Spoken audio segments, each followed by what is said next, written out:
aquí estamos hablando de que había pues una expectativa en algún caso, supongo. De que la gente se iba a llevar el recurso y lo iba a utilizar en cervezas. Cosa. Pues claro. No fue el caso, lo utilizaron para su vivienda. Porque saben perfectamente que la necesidad puntual, ¿no? Entonces, la modificación de la vivienda, el tema agrario, la planeación urbana, otro tema. Vamos a cambiar, perdón por llevarte de un lado para el otro. Todo tiene que ver con el territorio. El 80% de los municipios en el país no tiene un elemento que es la base del otorgamiento de los permisos, que es el Programa de Desarrollo Urbano Municipal. Es un documento que ostenta hoy en día, o ostentaba ya no para nosotros, un mamotreto técnico de 500 cuartillas, que el 99% no sirven para nada. ¿Y qué es lo que hemos hecho? Hemos simplificado el procedimiento, la metodología. Nos interesan instrumentos pragmáticos, fáciles de entender, porque no todos los presidentes municipales no son ni de maestría en urbanismo, claro, y no tienen por qué tenerlos, pero los programas tienen que ser legibles y fácilmente de entender, con las siguientes premisas básicas: dónde sí y dónde no construir. Primer elemento, claro, dónde están los mangles, dónde están los bosques, dónde están las selvas, dónde no debemos de urbanizar como especie, como ser humano, como sociedad, y dónde sí, de qué forma más inteligente. Entonces, ahorita hace un par de minutos estábamos aquí en esta sala, en un bloque más o menos revisando el arranque de un bloque aproximadamente de 100 programas municipales. Nuestra expectativa es poder concluir el sexenio con aproximadamente 400 programas municipales, de los cuales el Infonavit va a redesarrollar 50, donde más colocación de créditos, Foviste igual, nosotros el resto. ¿Por qué es importantísimo esto? La planeación, en términos generales, puedo decir que tiene poco sex appeal. Pero cuando tú tienes instrumentos que dictaminan los usos de suelo, los tienes bien estructurados, tienes la oportunidad y tienes, digamos, bases legales, eso quiere decir que los instrumentos están inscritos en el registro público de la propiedad, fíjate. Los instrumentos están inscritos en el registro público. Eso quiere decir que cualquier notario, si da un permiso o una compraventa donde está la selva, se abstienen las consecuencias. Claro. Cosa que no se suelen inscribir. Claro. Entonces los estamos haciendo mucho más simples.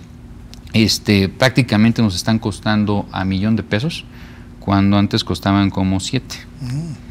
¿Por qué? Porque los hemos simplificado. Claro. ¿No? Muy fáciles de poder hacer, muy pragmáticos, muy eficientes.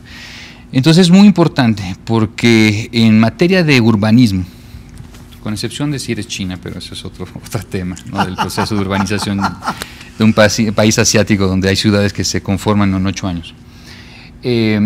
Los procesos de urbanización toman décadas, pero si las bases de dónde urbanizar, dónde hay vivienda, dónde hay comercio, cuáles son los usos de suelo, dónde tiene que haber sistemas de transporte público, fomentar programas metropolitanos, fomentar programas de desarrollo regional, los instrumentos de planeación, los consejos, hemos puesto a más de 80, 90 consejos metropolitanos en marcha. Es un trabajo titánico, pero los frutos de hacerlo se van a ver dentro de 10, 20, 30 años. Un crecimiento más ordenado. Más ordenado. Claro. Pero si no se hace, como lo tenemos así, si el Estado mexicano no asume su responsabilidad, y en otras administraciones puedan sacar otros 500 instrumentos y otros 500 instrumentos, otros 1000 instrumentos, el costo de no tener un instrumento versus sí tenerlo, y que eso sea la base, por ejemplo, de un elemento muy importante, el predial. Muchos municipios carecen de capacidad de ingresos, pero si tú tienes actualizado tu instrumento de planeación, tu catastro, los combinas bien, haces una planeación adecuada, pues vas a tener mejores mecanismos de planeación y de recaudación fiscal. Claro. Son billones de pesos que se podrían obtener de mejor forma si los instrumentos de planeación están actualizados, y los mecanismos de recaudación de impuestos locales y transparencia en el uso: agua, luz, drenaje, pavimentación, seguridad pública. Dentro del programa de mejoramiento urbano, la parte del deporte, el fomento del deporte, es una de las actividades principales que estamos nosotros promoviendo a través del programa de mejoramiento urbano. Algo muy importante a destacar, 42% de la población practica algún deporte o ejercicio físico, 7 de cada 10 lo hacen por temas de salud, pero un tema muy importante a resaltar aquí es el 65% de la gente hace deportes en espacios públicos, un 21% en espacios privados y el 12% en la casa. Entonces, si el 65% de la población hace ejercicio, se ejercita en el espacio público, o sea, fuera de su casa, fuera de algún equipamiento privado, eso quiere decir que tenemos que atender a esa población que hace ese ejercicio en el espacio público. Siguiente lámina. ¿Cuáles son los deportes más populares en México? Estamos hablando del fútbol, béisbol, box, básquetbol, lucha libre y el fútbol americano. Esos, digamos, los 6 deportes más de mayor uso o más populares a nivel nacional.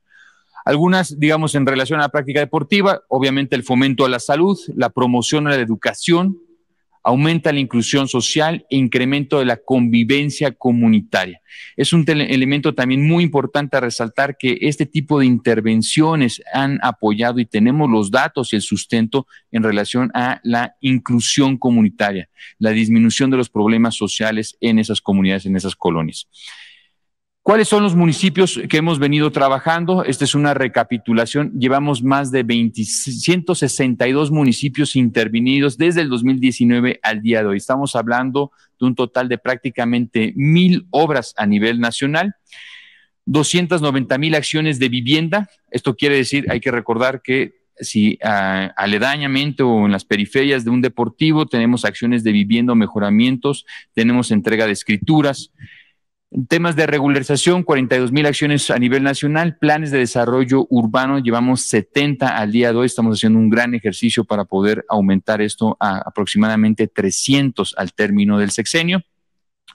Y en las tipologías de las intervenciones de los equipamientos, estamos hablando de parques y plazas el 29%, vialidades el 28%, deporte, que es lo que ahorita vamos a hablar, 17%, educación y cultura 17%, salud y seguridad 5% y comercio 4%. ¿Cuáles son los datos generales en relación al tema de los espacios deportivos? Son 896 espacios deportivos. En un radio máximo de prácticamente 1 kilómetro de distancia, el beneficio es a 5 millones de personas.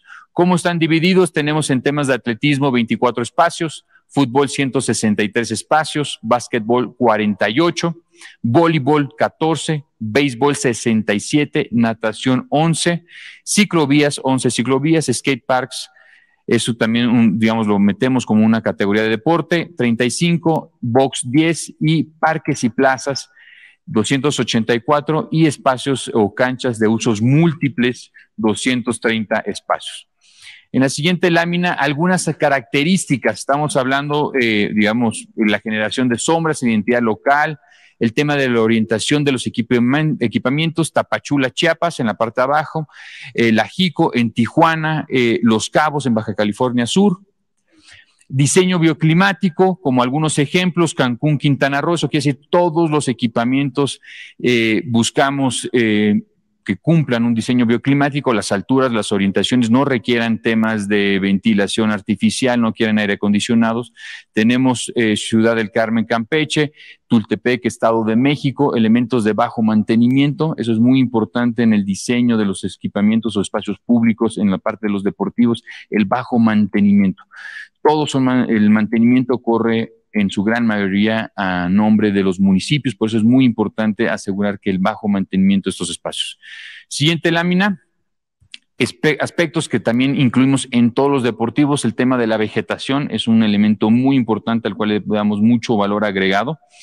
El tema de la iluminación, no solamente de los propios equipamientos, de los propios campos de fútbol, béisbol, básquetbol, voleibol, sino la accesibilidad a esos espacios. Eso quiere decir que nuestras iluminaciones van desde 1 cuadra, 2 cuadras de distancia, cómo llega la gente, cómo transita la gente, cómo llega a esos equipamientos. Desde ahí empezamos con el tema de iluminación y con el tema de señalética.